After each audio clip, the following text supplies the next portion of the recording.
आज की सबसे बड़ी खबर। This is important thing. UAE ने और इंडिया ने पोलर रिसर्च कोलैबोरेशन, और ये इंडिया यूएई जो कॉम्प्रिहेंसिव स्ट्रेटेजिक पार्टनरशिप है, ये उसकी सिर्फ this is one of the facets of that, जो कि अपने आप में एक बहुत बड़ी बात है, लेकिन अफसोस के साथ कहना पड़ रहा है कि पाकिस्तान इसका हिस्सा नहीं है। और सबसे बढ़ के आपको पता है कि इस वक्त हिज हाईनेस शेख अब्दुल्ला जो हैं वो बिन जैद अल नहयान जो हैं वो इस वक्त इंडिया के अंदर है। देखिए, इससे पता ही चलता है कि उनके बड़े अच्छे हालात जा रहे हैं, बड़े अच्छे ताल्लुकात जा रहे हैं, रिलेशंस जा रहे हैं। मुझे लगता है कि अभी ठंडक हुई भी नहीं होगी, खुजली बंद भी नहीं हुआ होगा, बरनौल अभी लगा ही रहे होंगे। लो भैया, एक और उनके लिए धमाका हो गया है। वहाँ पे हमने अपने इस्लाम की पैरवी करनी है ना, तो फिर उनको किसका डर है? मोदी का डर है उन्हें। उनका जो ना वो अल्लाह का डर उनके दिलों में से खत्म हो गया है। बिल्कुल, मैं यही आपको समझाना चाहता हूँ कि ये सारे जो चीजें हम में होनी चाहिए, बल्कि हमसे अपोजिट रिलीजन वालों में। लेकिन देखें, इसमें उनका भी कसूर नहीं है। कसूर 23 करोड़ लोगों का है जो तालीम से दूर भाग रहे हैं। तालीम से दूर, ना इंग्लिश आती है, ना मैथ आता है। हिस्ट्री देख। खुदा की कसम, व्हाट अ कॉम्बिनेशन। क्या आप उम्रा भी करें, फलां भी करें, और फिर दुबई जाके याशी भी करें, और चोर भी हों आप, सारे का सारा यही माइंडसेट है। यानी हर वो चीज खुमर है जो तुम्हारी अकल को ढांप ले। जय हिंद दोस्तों, स्वागत है एक और वीडियो में। दोस्तों, संयुक्त अरब अमीरात के उप प्रधानमंत्री और विदेश मंत्री शेख अब्दुल्ला बिन जायद अल नहयान 11 से 13 दिसंबर 2024 तक भारत की 3 दिवसीय यात्रा पर थे। शेख अब्दुल्ला बिन जायद अल नहयान 15वीं भारत यूएई संयुक्त आयोग की बैठक और चौथी यूएई भारत रणनीतिक वार्ता में भाग लेने के लिए भारत आए थे। यूएई के मंत्री की यह यात्रा दोनों देशों द्वारा अपनी व्यापक रणनीतिक साझेदारी को मजबूत करने के प्रयासों का हिस्सा थी। डॉक्टर जयशंकर के साथ बैठक के अंत में ध्रुवीय एवं महासागरीय अनुसंधान में सहयोग बढ़ाने के लिए एक समझौता पर हस्ताक्षर किए गए। शेख अब्दुल्ला बिन जायद अल नहयान ने 12 दिसंबर 2024 को नई दिल्ली में प्रधानमंत्री नरेंद्र मोदी से मुलाकात की। दोनों नेताओं ने भारत मध्य पूर्व यूरोप कॉरिडोर पर चर्चा की। भारत मध्य पूर्व यूरोप कॉरिडोर का प्रस्ताव 2023 में नई दिल्ली में आयोजित G20 शिखर सम्मेलन के दौरान रखा गया था। इसका उद्देश्य संयुक्त अरब अमीरात और सऊदी अरब जैसे खाड़ी देशों के माध्यम से यूरोपीय संघ के देशों को भारत से जोड़ना है। दोस्तों, भारत और यूएई जो है वो बड़े नेक्स्ट लेवल के कोऑपरेशन कर रहे हैं, और शायद हमारी लीडरशिप थोड़ी सी मसरूफ़ है। उनको अंदाज़ा नहीं है कि इस वक्त वो अरब ममालिक जो पाकिस्तान के बहुत करीब हुआ करते थे, आज वो कहाँ पहुँच रहे हैं कि आज वो कहते हैं कि हमने यूएई के साथ, किसके साथ, this is important thing, UAE के साथ पोलर रिसर्च कोलैबोरेशन किया है। यूएई ने और इंडिया ने पोलर रिसर्च कोलैबोरेशन, और ये इंडिया यूएई जो कॉम्प्रिहेंसिव स्ट्रेटेजिक पार्टनरशिप है, ये उसकी सिर्फ this is one of the facets of that.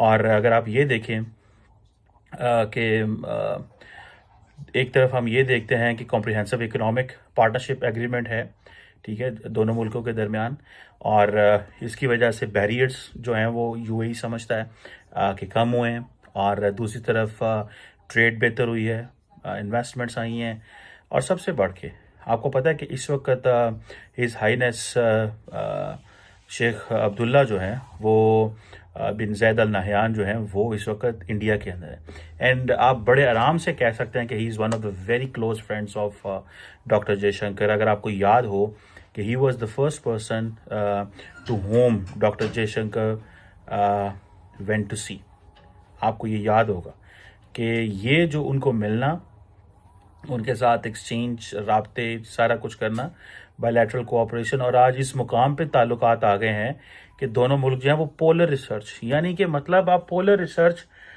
आप हमारे तो पाकिस्तानियों को समझ भी नहीं होगी कि कहाँ वो डिजिटल इंफ्रास्ट्रक्चर से चले, ठीक है जी, कहाँ वो कनेक्टिविटी से चले, कहाँ वो इस चीज़ को बात कर रहे थे जी कि 100 अरब डॉलर की हमें जो है वो ट्रेड लेके जानी है, और कहाँ पे वो कह रहे हैं जी हम तो पोल्स पे जाएंगे, नॉर्थ पोल पे जाएंगे, साउथ पोल पे जाएंगे, हम तो पोलर रिसर्च जो है उसको अहमियत देंगे, ठीक है जी। सो मुझे ज़ाती तौर पे ये लगता है कि इसको पाकिस्तानी गवर्नमेंट को बहुत सीरियस लेना चाहिए, that how to engage the Arab world in science and technology के हवाले से।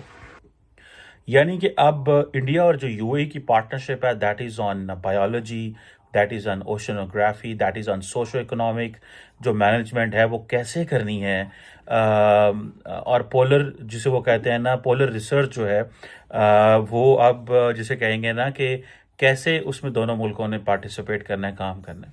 मेरा ख्याल है कि इसमें I think we miss the boat, and why we miss the boat is because कि हमें इस चीज़ की अंडरस्टैंडिंग नहीं हुई कि over the period of time दुनिया के अंदर जो तब्दीली आ रही है, मैं बार बार एक चीज़ को बार बार कहता रहा हूँ कि ये जो यूएई और इंडिया की जो पार्टनरशिप है ना दोस्तों, इसको थोड़ा सीरियस लेने की ज़रूरत है। वो क्यों सीरियस लेने की ज़रूरत है कि देखें, the Arab world went to Delhi, why? Because they realized कि जो पाकिस्तान की यूनिवर्सिटियां हैं, पाकिस्तान के जो अदारे हैं, they are not as state of the art जैसे कि होने चाहिए। जितने स्टेट ऑफ द आर्ट होने चाहिए वैसे नहीं है। यही चीज़ है कि वो समझते हैं कि ठीक है, अमेरिकन अगर इंडियंस के साथ साइंस एंड टेक्नोलॉजी में पार्टनरशिप कर रहे हैं तो हम भी इन्हीं के साथ पार्टनरशिप करेंगे।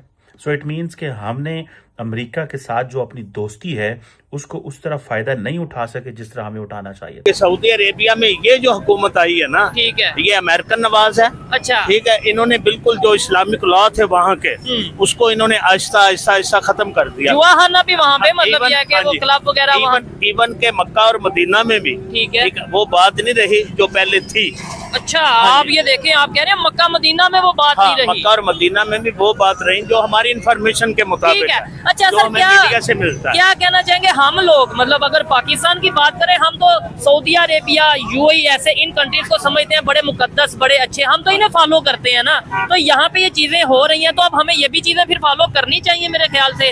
अगर वो लोग रिलीजियस हार्मोनी एक दूसरे को एक्सेप्ट, आपको पता है यूएई में मंदिर बने, पता है इस चीज का? हाँ जी, हाँ जी, यूएई में मंदिर बना है, गलत हुआ है, गलत हुआ है, लेकिन हमारे हुक्मरानों को, ये हमारा मुल्क ला इलाहा इल्लल्लाह के नाम पे लिया गया, ठीक है, हमारे हुक्मरानों को उनकी कोई बात जो इस्लामिक लॉ के अंगेंस्ट हो, ठीक है, उसको नहीं करना चाहिए। अच्छा, आपने बोला यूएई में मंदिर बना, गलत हुआ, ठीक है, क्योंकि वो इस्लामिक कंट्री है, इस्लामिक स्टेट है। हिंदुस्तान हिंदुओं का कंट्री है जी, हिंदुस्तान जो है ना जी, वो हिंदुओं का कंट्री है। हाँ, वो तो हिंदू कंट्री है। तो वहाँ पे वो कहते हैं कि यहाँ पे हम मस्जिद नहीं बनने देंगे, कैसा लगेगा हमें? हिंदू अगर कहें मस्जिद नहीं बनने देंगे तो उनकी बात ये गलत है। तो सर यही कह रहे, ये देखे ना, अगर अच्छा हिंदू अपने कंट्री में मस्जिद बनने ना दे तो वो गलत है, हम अपने कंट्री में अगर मंदिर ना बनने दे तो वो ठीक है। मतलब दोनों को फिर हमें तो इक्वल वो चलना है ना। नहीं, ऐसे है ना जी, कि वहाँ खसूसन जो है ना सऊदिया में आगे इस किस्म का सिस्टम नहीं था। ठीक है, अल्लाह के नबी सल्लल्लाहु अलैहि वसल्लम के फरमान के मुताबिक खसूसन मक्का और मदीना में तो ये लिख के लगाया हुआ है कि दाखिला बंद है, ठीक है, नो एंट्री। लेकिन मक्का और मदीना, मतलब जो अगर बात करें वहाँ पे ये चीज हो, मैंने यूएई की बात की है, यूएई में मंदिर जो बना है वहाँ पे तो मक्का मदीना, अबू धाबी में वो मंदिर बना है, वहाँ तो मक्का मदीना का उस तरीके से कंसर्न नहीं है ना। ठीक है, लेकिन इससे पहले वहाँ नहीं था। हाँ, ठीक है ना, ठीक है, अगर बना तो ठीक है, हुआ तो गलत ही है। वैसे ये अकलियत को जो उनका राइट है ना, ठीक है, उनको वो देना चाहिए। ये चीज है, देखें थोड़ा सा लॉजिक के साथ जब समझाया जाएगा कहीं ना कहीं बात समझ जाएगी। और मेरा मकसद ये था, हमने यूएई का भी विजिट किया, हमने वहाँ पे भी जाके लोगों से बात की, और अब यही चीज हम पाकिस्तान में भी सोच लाने की कोशिश कर रहे हैं।